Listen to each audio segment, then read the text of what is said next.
Knut. How are you, buddy? Good evening. 8 o'clock in Norway. 1,800 hours. No, that would be 20. 2000. 8 p.m.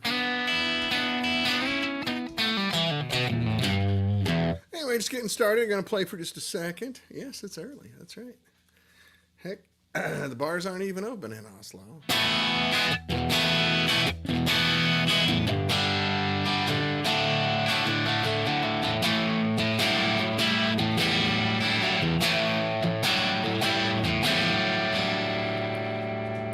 Anyway,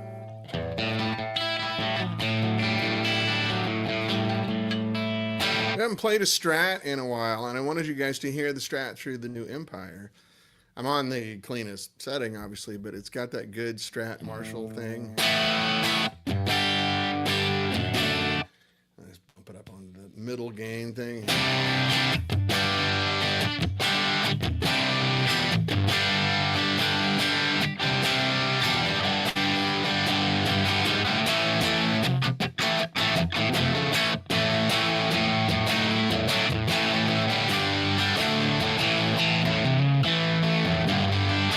Up to the higher setting.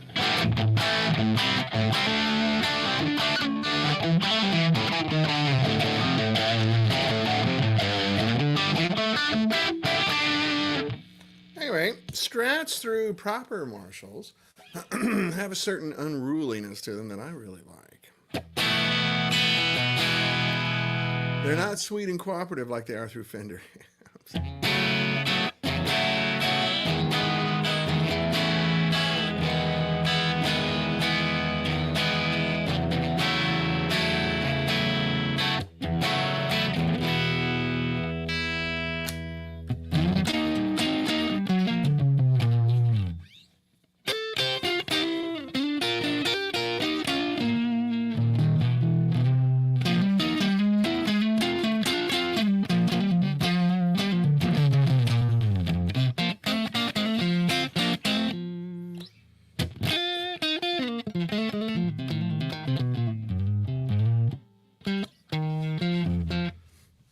Pretty fun little sound. I dig it.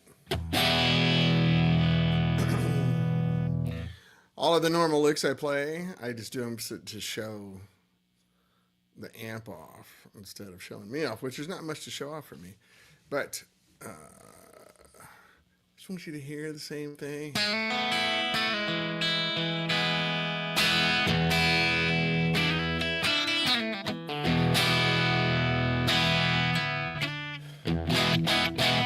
Yeah, that's kind of got the sound. Then when you're down here on the cleaner, this is more like a non-master volume Marshall that would be on 5, 4, 5, something like that. And then the great sound is to throw just a little dirt box over the top.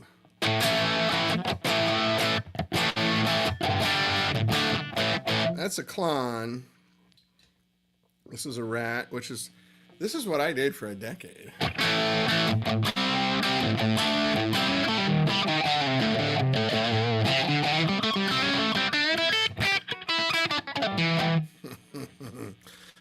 Sorry, I didn't warm up today at all.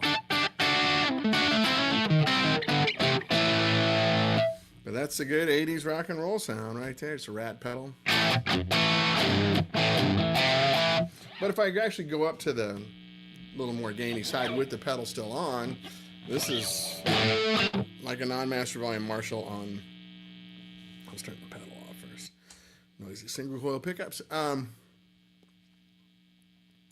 This would be more like a non-master volume Marshall that's on 7.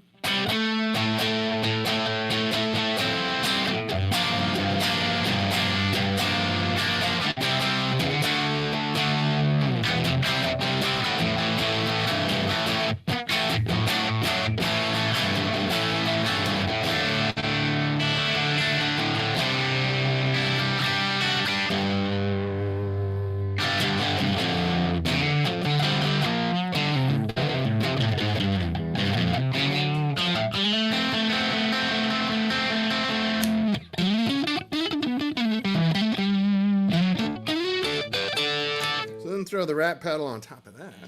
You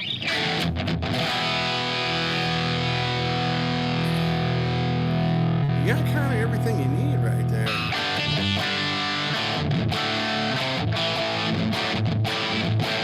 So let's preface what we're talking about here today. I'm just rambling right from the get-go. This is the Empire, the amp we used to make. We started making this amp in 2009, I think, maybe 2010. Anyway, we were kind of hurried to get it out. We were really happy with it. Channel 3 we were kind of close to happy with, but we thought, well, we'll go to NAMM. We'll get some feedback there, and we'll use that feedback to make Channel 3 better. We went to NAMM, and everybody loved Channel 3, so we left it alone. Internally, though, we weren't wild about it. So our good buddy Mike Franciscini decided to go through and redo it, and he kind of improved all the channels. We're bleeding some treble off. We're doing a couple things differently. Treble in different places, right? There's bypass treble, and then there's a loud treble. There's all sorts of places where you can mess with treble. Also, treble is usually not just the problem itself. The problem is the frequency of treble that you have. You know, there's a spectrum for treble, mid, and bass, right? If you're in the wrong spot in the treble spectrum, it will become annoying.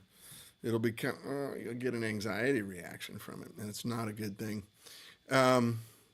So we kind of move that around a little bit. There's still plenty of treble, as you can hear. Let me turn the pedal off, sorry. Pull plenty of treble, and this is a pretty bright strat.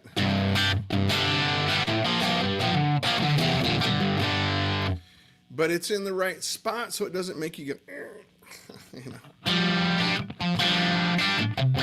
And then there's a mid-range notch in here, the which is exemplary of good Marshalls. They all have that upper mid-range honk to them. Almost like there's a comb filter on or something.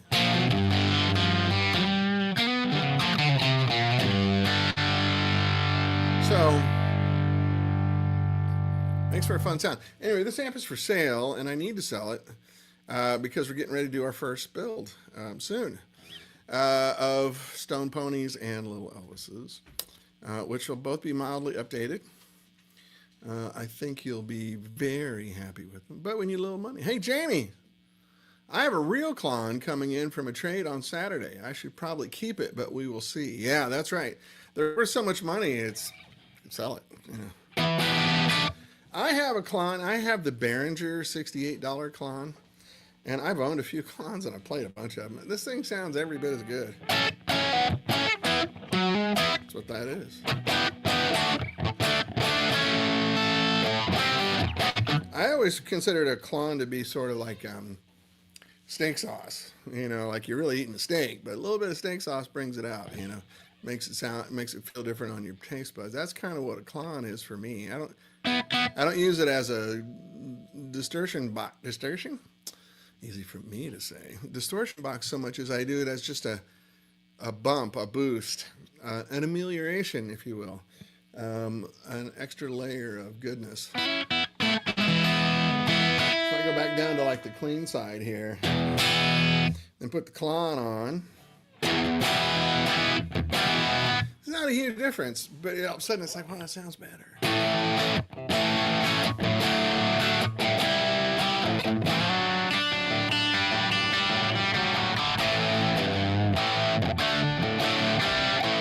But it doesn't sound like I really have a pedal on because I've got the distortion down pretty low on it. That's no pedal.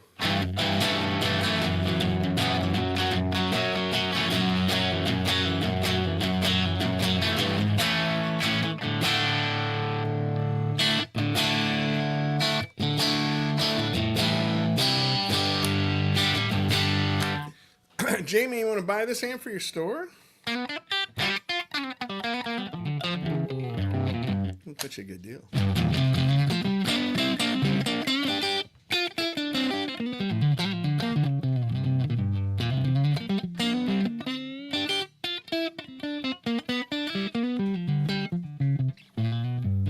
Good detail right there, huh?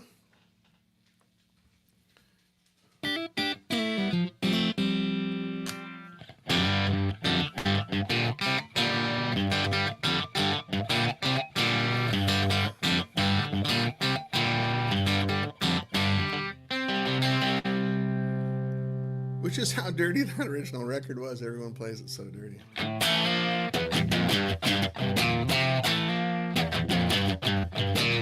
Maybe you could go up to...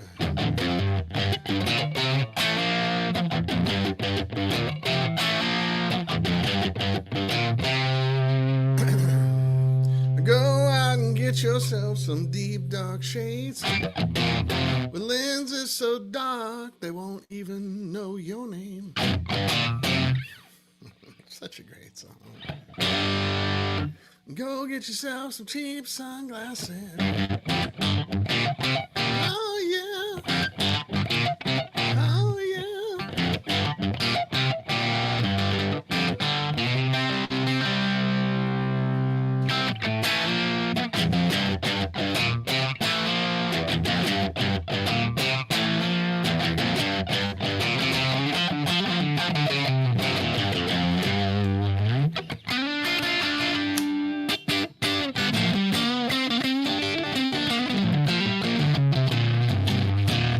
Good neck pickup love.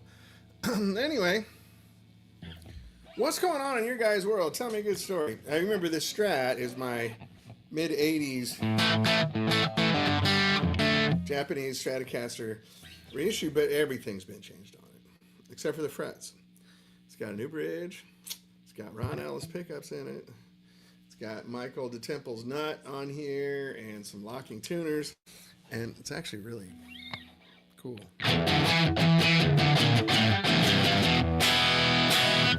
And I told you the story about how this came to be, right? Going to Musicians Institute in the 80s.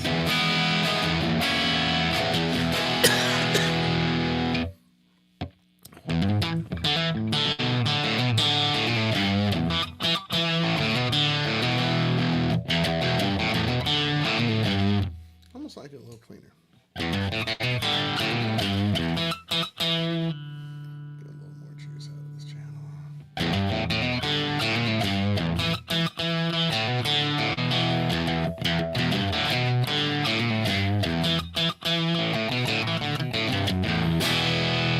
Playing sloppy, man.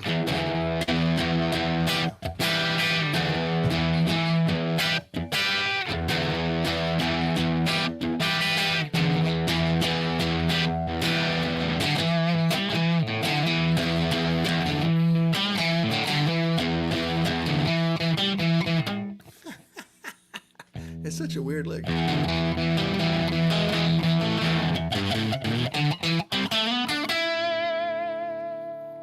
Screwed it up. Cut. Take two.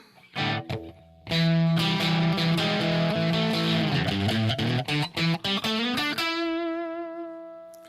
don't ask me about the shape I'm in. I can't sing, I ain't pretty, and my legs are thin.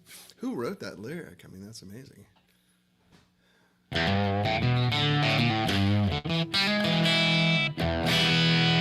Don't ask me what I think of you. I might not give the answer that you want me to. That's best, isn't it? That's the best line ever.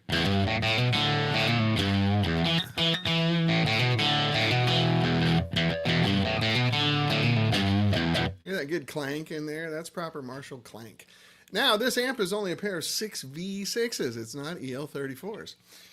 It has occurred to me that I should make this with EL34s and a low voltage setup. And maybe we'll just do that with this one if no one buys it and do a little conversion. Get a different output transformer. Throw a pair of 34s or KT77s in there. What do you see out there, Darla? This dog is keeping watch. What's out there, honey? Darla, what are you doing? Huh? Anyway, what's on your guys' mind? Tell me something good. Because, you know, I got a little dose of the news this morning. That's depressing. Yeah, not a lot of great things to point to these days. I filled up my car the other day at $6.50 a gallon. That's fun. Yeah. It's a good time. I'm glad I got electric guitars and dogs and stuff like that to keep myself in a good place. The dog is looking for Lars Hovard. Yes. Hey, Darla, where's Lars Hovard? Where's Lars? Yeah, that'd be cool. I'm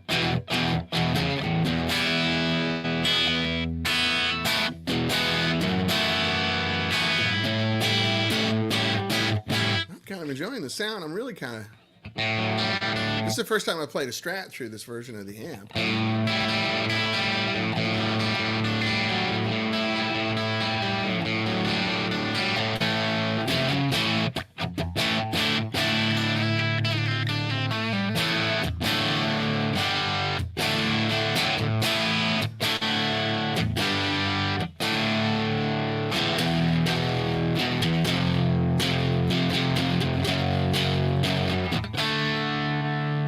Another old 60s song turned into a rock and roll song. What is it? If I play the riff, you'll get it.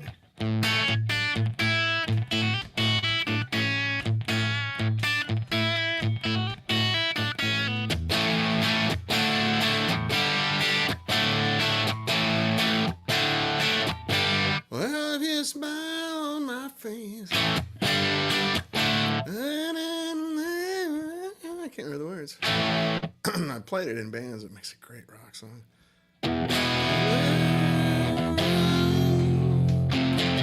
No one's typed the title yet. The tears of a clown when there's no one around.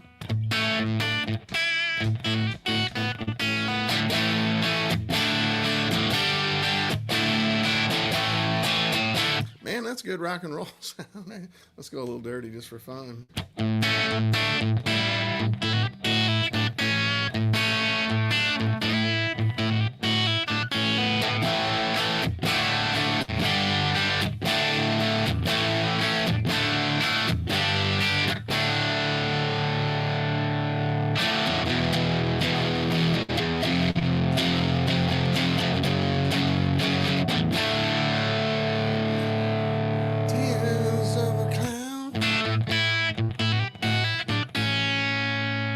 Some of those Motown songs are so good as rock songs. Remember?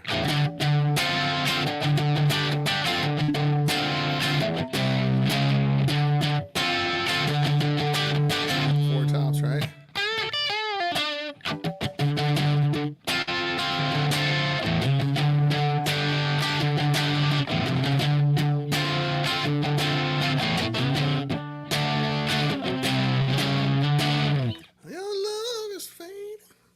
I could only sing like Rod Stewart. I'd have a different trajectory in my life.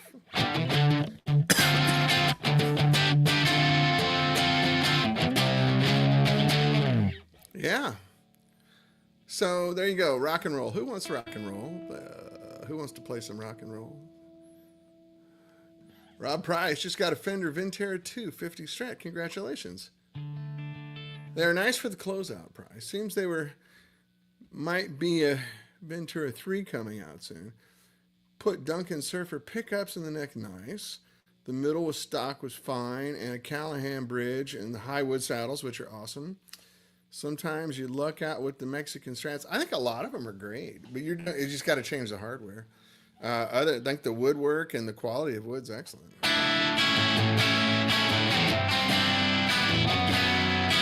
It was a long time ago they made that Road Worn series. Those are great guitars. Maybe a little too relict, but the wood was great. Put good pickups and good hardware on there. That sounds killer. There's a rumor. There's an apocryphal tale. There's a folklore tale here in LA. Hey, Anthony Purdy, how are you, buddy? That amp sounds great. Thank you, buddy. It'd probably sound better if you were playing it. But supposedly when they opened the Mexican factories, which I think is the late 90s, something like that, they had a competition at Fender. I don't know if this is true. I'm just repeating it. So huge asterisk over my head. But why are we mirrored today? Sounding good. Are you guys seeing me mirrored? Oh. Hold on a second. I'm seeing it straight. Do I look left-handed? Ooh, let's see. Hold on a second. Oh, it says mirror my camera. But when I do this, now I look left-handed. Is that better? You remember? Oh, I think the problem is playing left-handed at 65. Oh. Don't stop the story. Okay, so I look backwards on the screen, but you're saying I look okay now. Is that right? I look left-handed on the screen now. Something's up with the software today, I guess. Anyway, so please tell me, confirm that I look okay. So anyway, they had a competition because there was a lot of rivalry between the Mexican factories and the ones in Southern California, like out in Corona and stuff. So they had a competition, and they all made 57 strats and 62 strats and a few other models. And but there was a blind test, and supposedly the Mexican ones were preferred. I don't know about unanimously, but overall the Mexican ones were more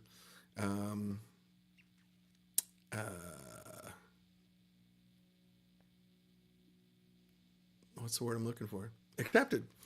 Isn't that crazy? But also the story back then was all the guys that were running the Mexican factories used to work up here. And so when they opened the factories down in Mexico, a lot of them just went home, you know. They had a good job and they went home.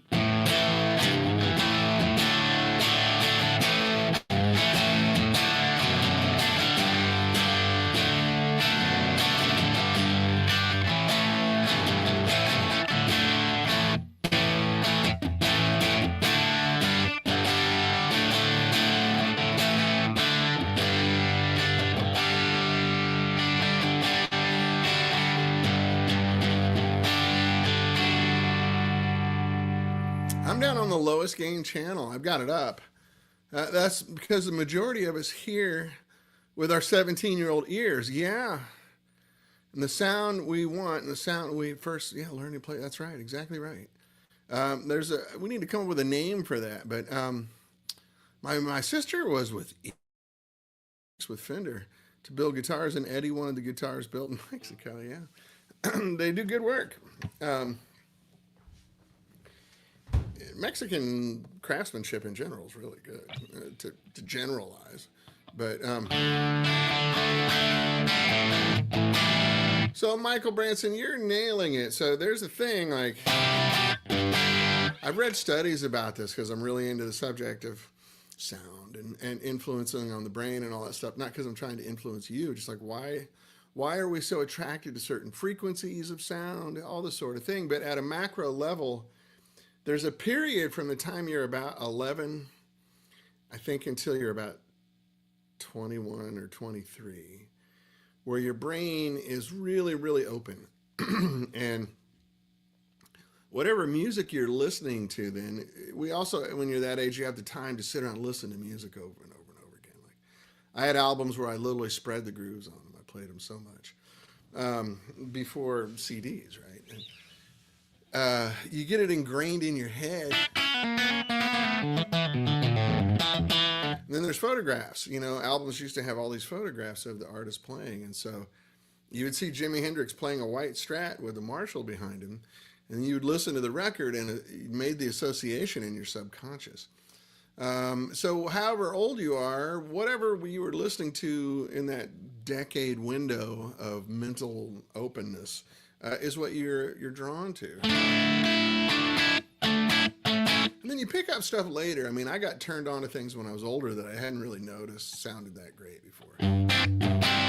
Like Greg Allman's voice, you know, stuff like that. Neil Young. Neil Young's rig with, you know, Tweed Deluxes and all kinds of Magnavox amps, all kinds of blown up shit, but it sounds really good. Michael Branson says, I would love to have my 490 and 498 pickups back in a Gibson. Even though my Burstbucker Pros are better, I miss the mushy nostalgia. Yeah, there you go. Yeah, I have that 335, which I should bring back out. It has those custom buckers out of the factory, and I really like them. I just put a new bridge on the guitar, which made it jump.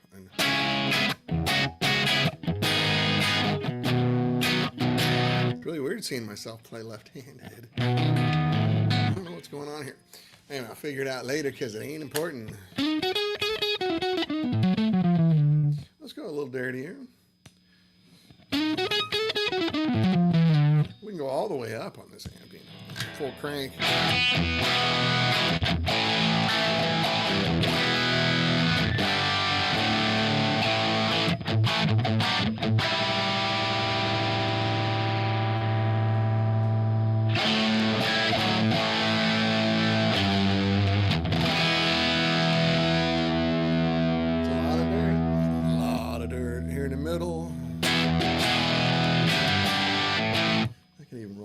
Just a little bit. That's a good rock and roll sound. You can do a lot with that. You can do a lot with that. Excuse me. I mean, just as it sits. But then also just make it a pedal platform.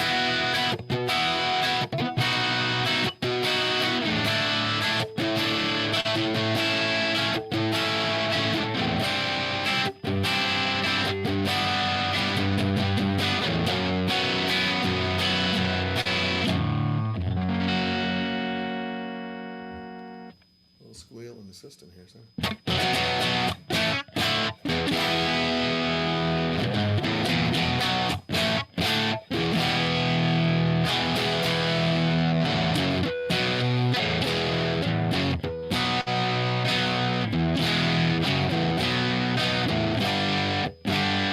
Michael Branson says, is it true that the Royal Albert is your take on Page's matchless? No.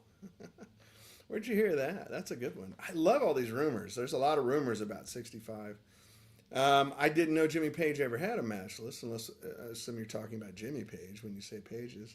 There's John Page, the luthier, I know, who's amazing. No, the Royal Albert, which I have a couple of them coming back, we're going to convert those to the modern thing. I'm getting a couple of them back from Keith Urban, actually. The Royal Albert started out as, I had a 63 Selmer treble and bass, if you're familiar with that. It had crocodile skin, Tolex on it. It was really sexy. Yeah, Jerry, let me tell you about the Empire here in a second. So I had a 63 Selmer crocodile skin treble and bass that I brought back from living in England. I bought it over there for nothing. I mean, like 150 pounds or something. And it was a pair of VL34s, but the circuit was kind of like a showman. But it had British parts, had British transformers, British capacitors, British tubes, you know, the whole English, European tubes. And it had a few circuit differences, but it was kind of a British Fender, and it was a really good sound. And Peter loved it and wanted to use it for his gig, and he had a later Selmer treble and bass, the black and white ones. I'm picking up a whine somewhere. I don't know what that is. Maybe these lights, I guess.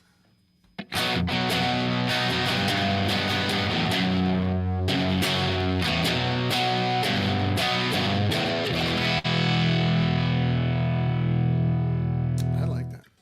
Anyway, so we started out doing that, and then we just kind of made some tweaks here and there until we were happy with it. And then there's a switch in the middle that gets you a little more gain. It's not another gain stage. We're just changing the gain structure on some of the tubes in there. Keith Urban used it for a long time. We originally made them with KT77s. And then the supply of KT77s went down entirely. It was very frustrating and embarrassing. So at the time, Keith Urban had 4 of them out for his rig. Rich Robinson of the Black Crowes was using a pair of them. There were a few other big bands using them, and they're great. And one by one, the KT77s all started going bad. I couldn't believe it. So anyway, we know how to get around that now. At the time, we just converted them to EL34s, and they didn't sound as good. Keith still has 3 of them, I think. I'm trying to get 2 of them back so we can modify them, one for him, and he's going to participate in our R&D program.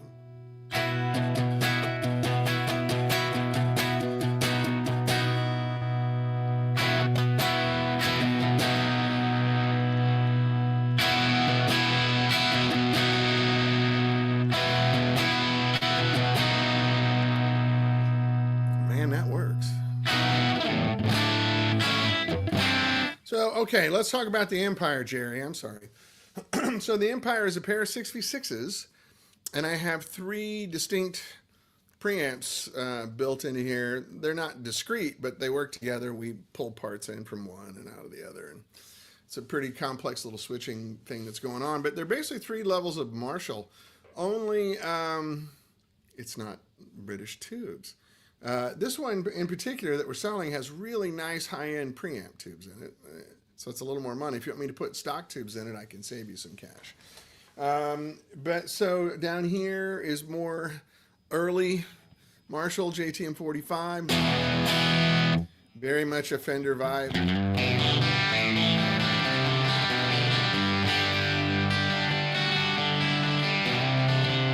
Now I have it up where it's getting dirty and I can turn it down.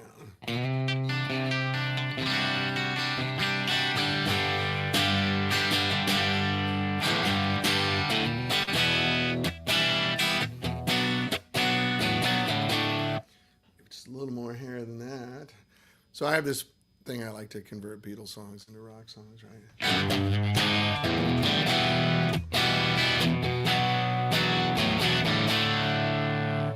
So the second channel is more of a non-master volume notion. Late 60s, 1971, up into that area.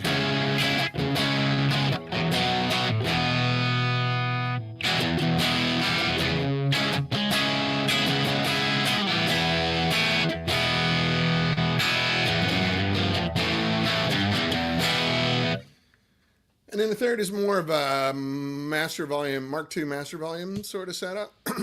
So you get more.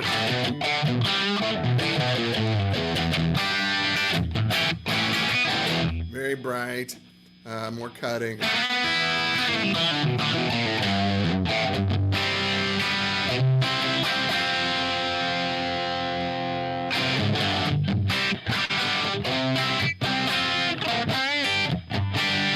So, that's what's going on. And it's Mercury transformers in here, so it's caps like all of our original formula. And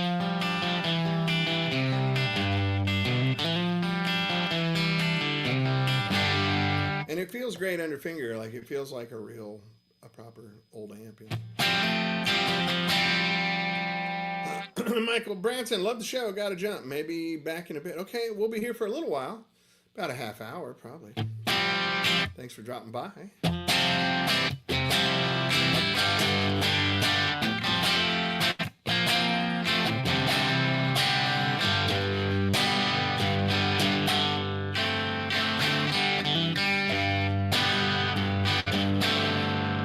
Sounds like an old amp. And I'm just playing through a, thank you, Jerry.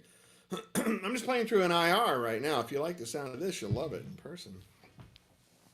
I'm just playing through the Oxbox IR for Marshall 412. This amp is for sale, Jerry, for a very good price. Trying to round up some cash to get our first build on the new stuff together. So if anybody's interested, it would be very helpful.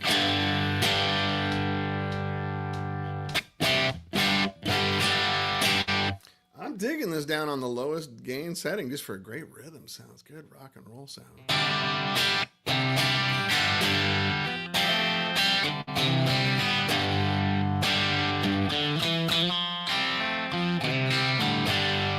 Yeah, that works. Go here, just a little more dirt.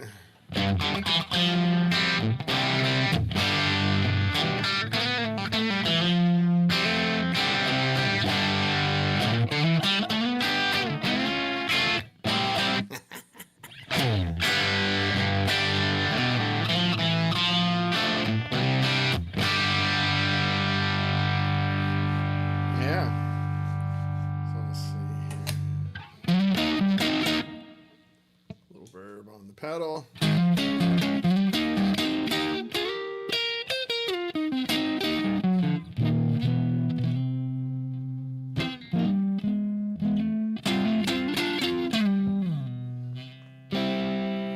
Thank you. Well done. Thank you. Spruce Creek Traders, man. I appreciate that. Thank you, buddy. So, okay, let me just say this again. This is a really poor excuse, but it's the truth. I screw up playing guitar a lot anyway, but I'm here reading comments. I'm trying to look into the camera. I'm trying to speak in complete sentences and play guitar at the same time. If only I needed to walk and chew gum. So when I screw up, just be forgiving. I know I made a mistake.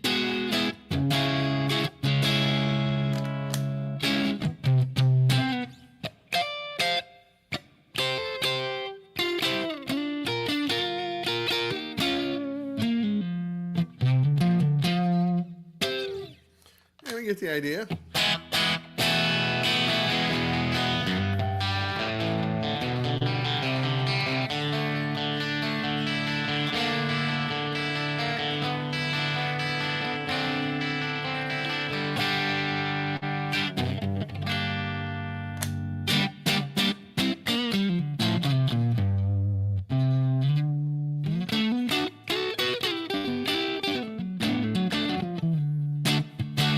Yeah, it's working.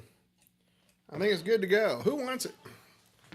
It's a new amp, basically, fully lifetime warranty, like our normal stuff. The only imperfection is there's a little ding on the Tolex right here, which I can save you a little money for that. It's not bad. You won't even notice it until someone points it out, but it is there.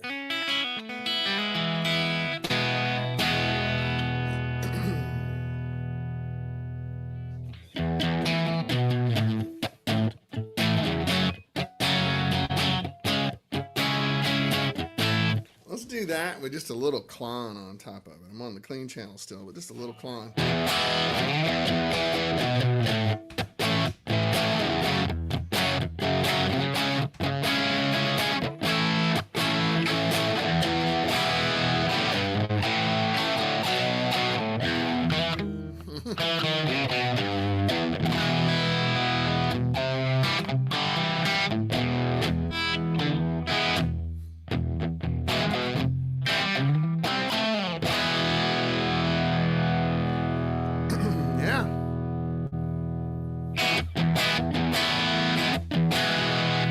There you go.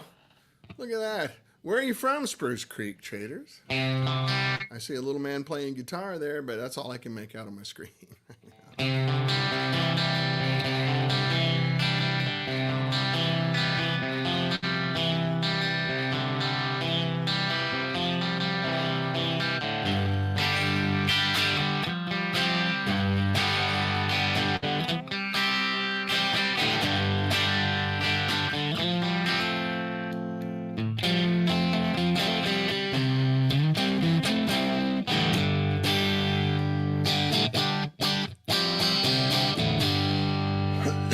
Yeah.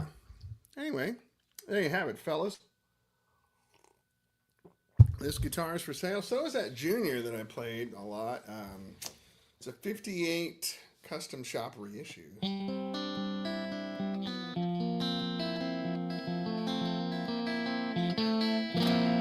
Jerry White says, I promised myself no more amps at least for 2026.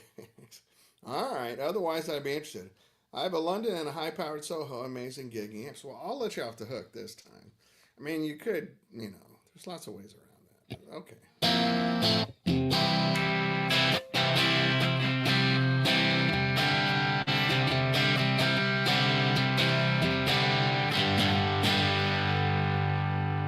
I'm just loving this. That's a great rock and roll. I haven't played a strat through this amp yet, the way that it's been adjusted, and I'm loving it. I can go out and play all night with this.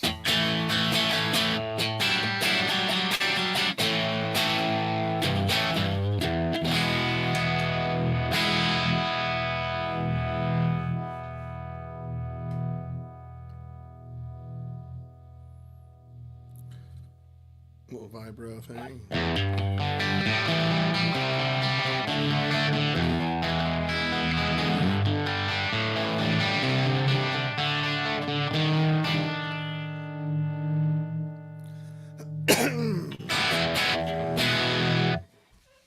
Yeah, that works. That works, man. If you break a promise to yourself, though, Jerry, isn't it kind of like Tree falling in the woods, you know. If a tree falls in the woods, is the Pope Catholic? Wait a minute. I'm mixing up my jokes.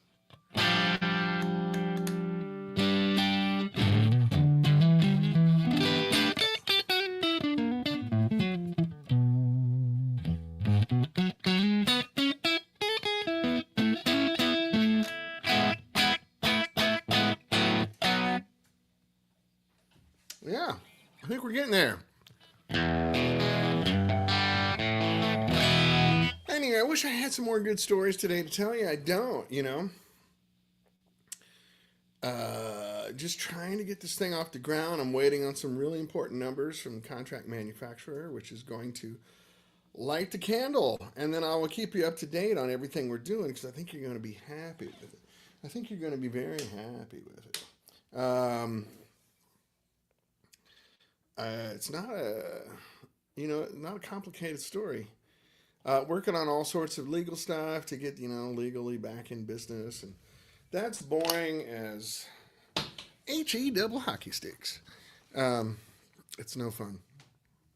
But anyway, yeah, I can't wait. The first step is we're going to make prototypes of a new Elvis and a new Stone Pony, which will take a little while. We're going to do it on printed circuit board, which I'm not worried about the sound being correct or the quality being any worse or better. The guy that we're contracting is great, and printed circuit boards have a lot of strata, There's really shitty ones and there's really good ones as well. So we're going to be using good ones with heavy traces and high quality boards and all that stuff. So they won't be cheap amps. They're not going to be $3.99. There's only one way to make amps that sell for $3.99 is to make one that costs $100 wholesale to make, which is pretty hard to do. Most of my transformers cost more than $100, let alone an entire amp and a cabinet with a chassis and knobs and switches and lights and wire and capacitors and resistors and tube sockets and jacks and $100. Like, I don't know how anybody, it's just made by overseas labor with overseas parts. It's the only way to do it. I always tell the joke, like the first time when I moved here in 1986, everybody had a JCM 800 and I had a non-master volume Marshall. So for a minute, I tried the JCM 800 thing. I went down to Guitar Center and bought one. I bought a used one. It wasn't even Guitar Center. It might have been Black Market Music, but I bought a used one to fit in with everybody. And but a brand new one, I bought a used one for like $600. This is 1986, right? $600 you could buy a good used car. But a new one was $9.99 or something, and I thought, Jesus Christ, who's going to spend $1,000 on an amplifier? That's a lot of money. And there were plexis everywhere for $300-400 back then. 100 watters were $600, 50 watters were $300-400. Still my favorite amp. But anyway, Peter's got one of mine. He's going to send it back eventually. So anyway, if you go down to Guitar Center right now and want to buy a 100-watt master volume Marshall, they're $9.99. How do you think they do that? That was 40 years ago. So you can figure it out. You can read between the lines. You can see what's up. Let me set this guitar down. Hang on one second. And then we'll talk for a few minutes, and we can talk about whatever you want. I'm easy. I'm open.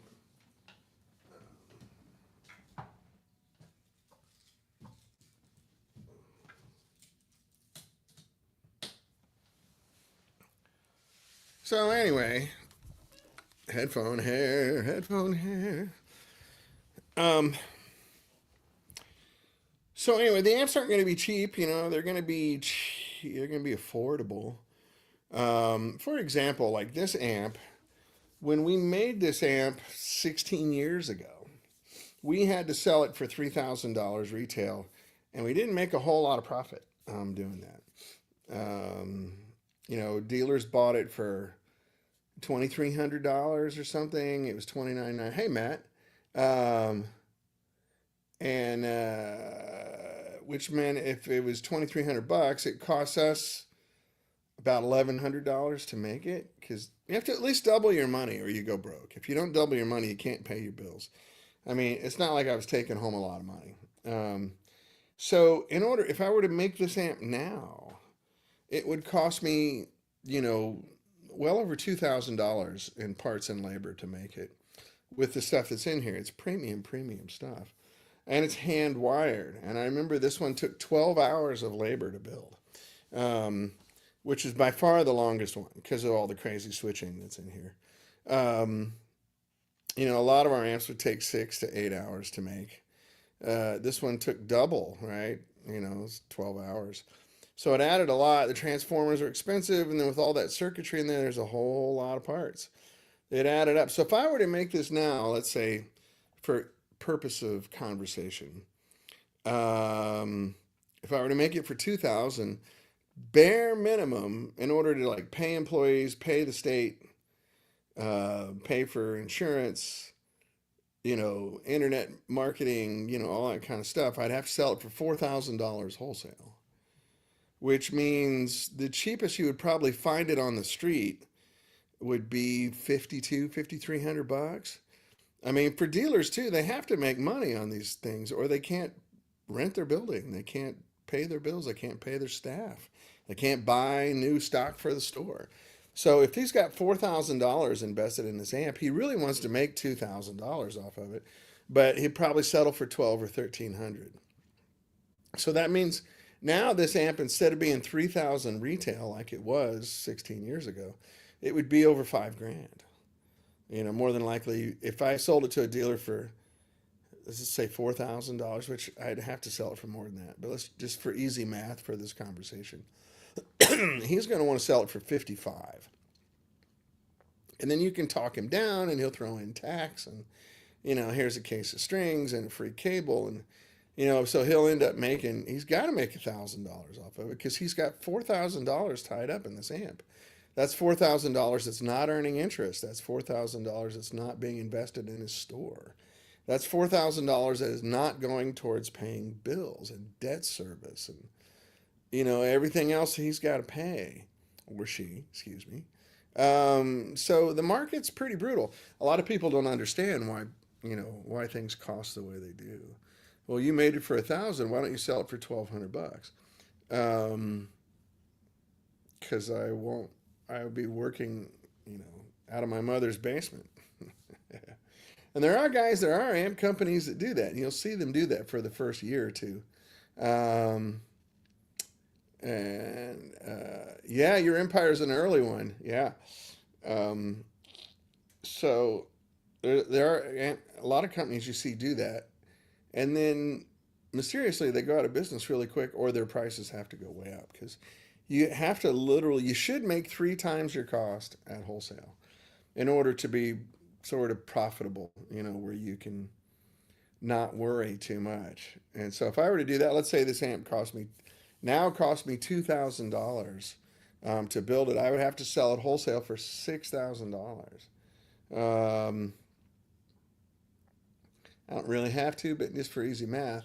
So like a cheap amp that used to cost me $800 to make, I would sell it for, $1,800, and then the dealer could sell it for $25. And they have expenses and costs and shipping and everything. It's not clean profit, right? So anyway, it just adds up really fast, and these things are expensive to make. I don't know. The Empires, for the most part, are just on. It's all free flying, so they might all be point to point like that. Technically, a turret board is still point to point. Depends on how you string it together. On our turret boards, we actually connect the parts. We just use the turret board as an anchor spot. Some people don't. The leads are going into the same hole, but they're not touching. We do it where they're touching. But honestly, you're just splitting micro hairs at this point. That doesn't make it sound any different. But it's posh. People like to say that. But it doesn't make a difference. I think I told you about the shootout we did with the whiskey, right? Where we had hand-wired ones and some printed circuit board ones that our friend Tracy Norton, who's a ridiculous engineer, helped us do.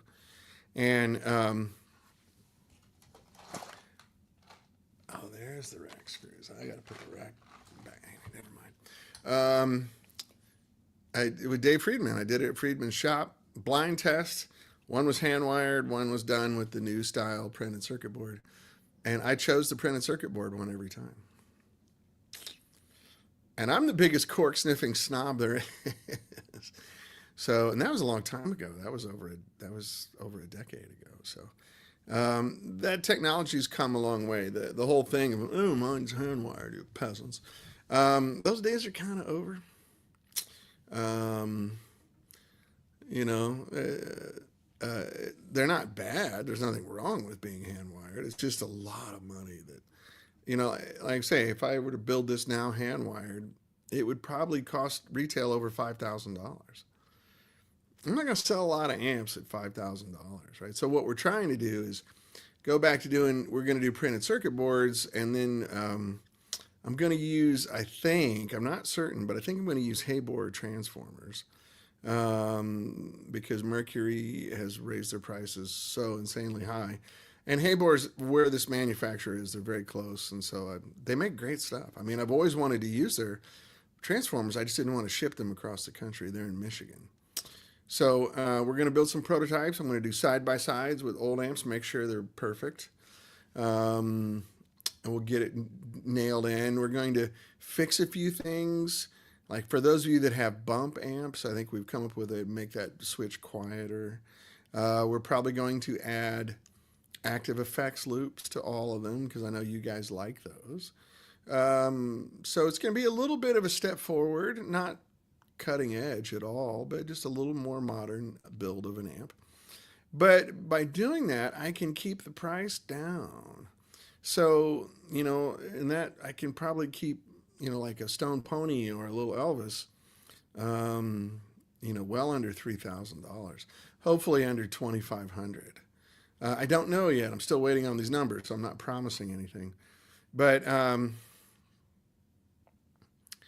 anyway, that's down in reasonable credit card range. If I say, hey, your little Elvis head now is $19.95 or something, people can digest that. If I told them it was $4,000, they would kind of go, oh, dude. And even if I could justify it, like give you a spreadsheet on why everything costs so much and, figure what your bills are. I mean, when we were if we did double our cost, we really didn't make much money. If we did triple our cost, it was fine. But it just raised the prices up so much. So we try to do 2.5. And even then, my net after taxes and insurance and salaries and all the bills, utilities, advertising, marketing expenses, we'd make like 10%. And why are your amps so expensive? You're just being like, hey man, trust me, they are not expensive. A good piece of gear costs money to make. You can't make great stuff with cheap parts. There's no way around it. If I could figure out that puzzle. So I'm working with Pacific also, Spruce Creek. They're here, but the contract manufacturer, matter of fact, here's my latest bill from Pacific Transformers.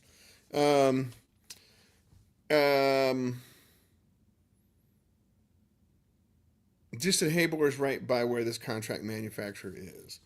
So that's going to save us a lot of money.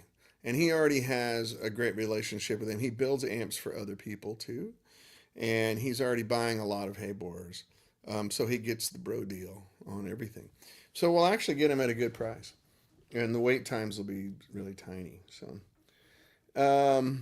Jerry White says, I like watching Chris Fantana's YouTube channel from the UK, Rift Amps, who explains a lot of the difficulties in the business, such as customers are not collecting their repaired amps properly, reducing his space. Yeah, that's right. There's a lot of sort of tactical things you don't think about. Does he do repairs as well as build? Basil says 65 amps under 3K is great. I'll tell you a ripoff. $2.50 for a can of Diet Coke. Yeah, I could just give you some battery acid if you want it. Diet Coke's horrible. I like to drink it though, but there's nothing good about it. It's just a can full of shit chemicals. I don't know Chris's YouTube channel, but sounds good. Yeah, there's a lot of tactical things you don't think about in a business, and people from the outside love to look in. A, it's the internet, so everybody wants to criticize you. Um, but um, just manufacturing is way more complex than you think it is. It's human nature to kind of look over the fence and go, "Oh, that's easy. I could do that. What the hell?" And there's been a lot of guys try that in our industry, and you know them. I don't want to say names, Premier Business Guild, because that would be rude. But those are people who are outside the business with a lot of money who looked over the fence and said, "No, we can do this and we can do it better."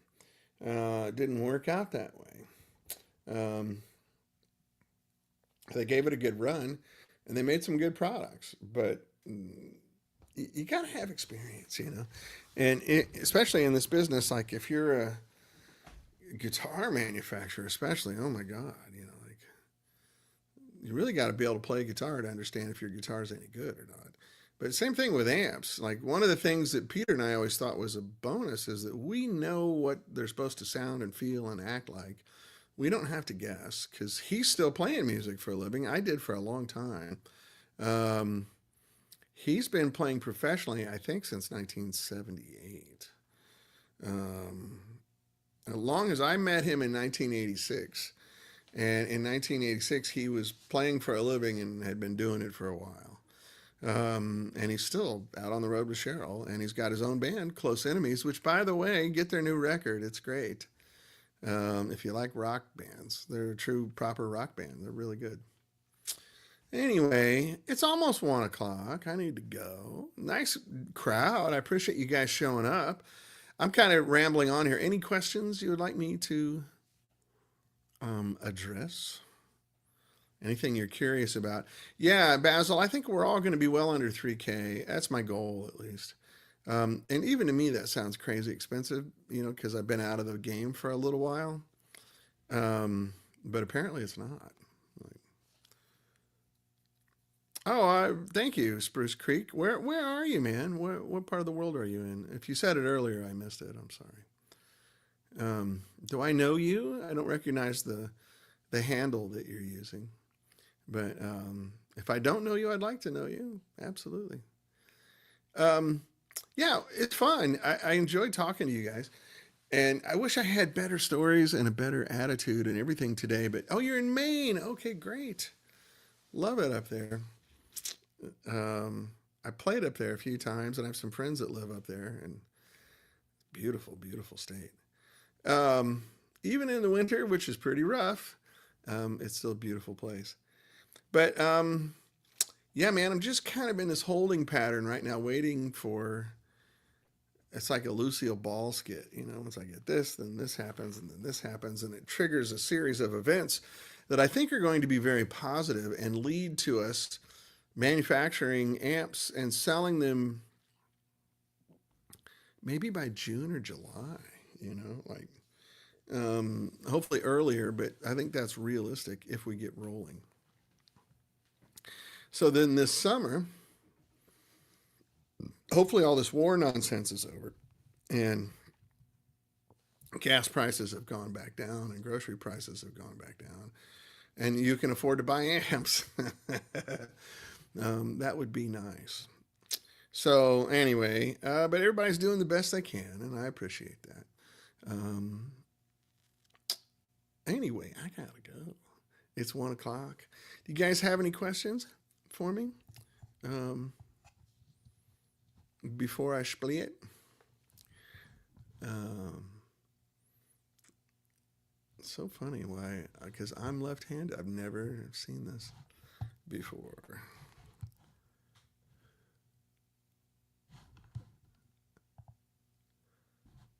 I'll be a regular. Caught a few shows when you used to. Oh, well, thanks for coming back, man. I appreciate it. Good to see you. I do appreciate your time and respect your time. I try not to waste it. I don't always succeed.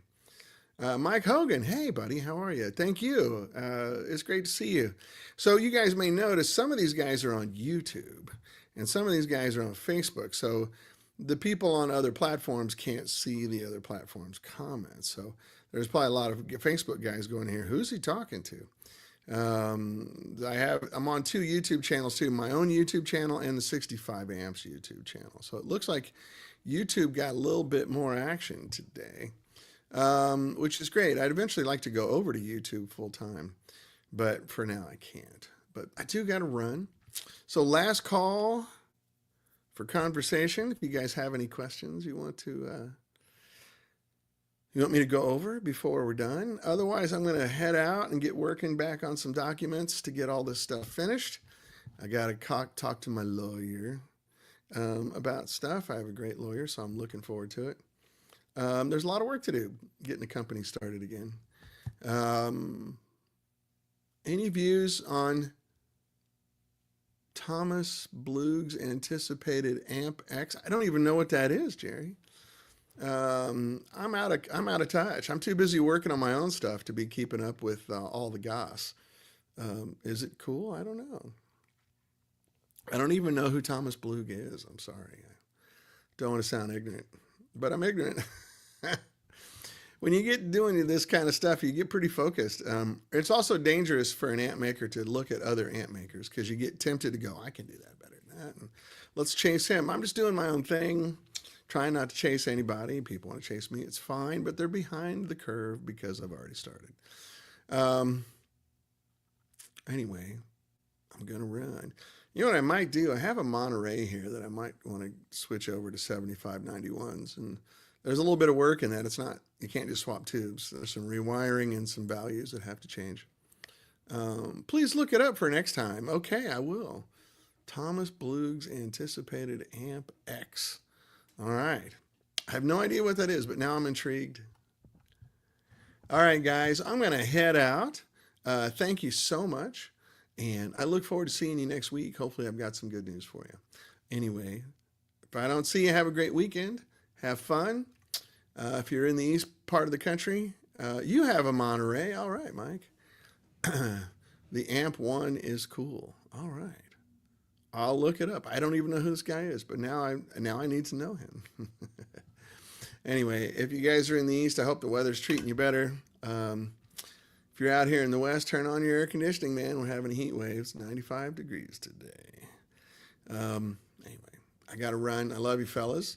I will see you very soon. And have a great weekend. Everything's going to be okay, I promise.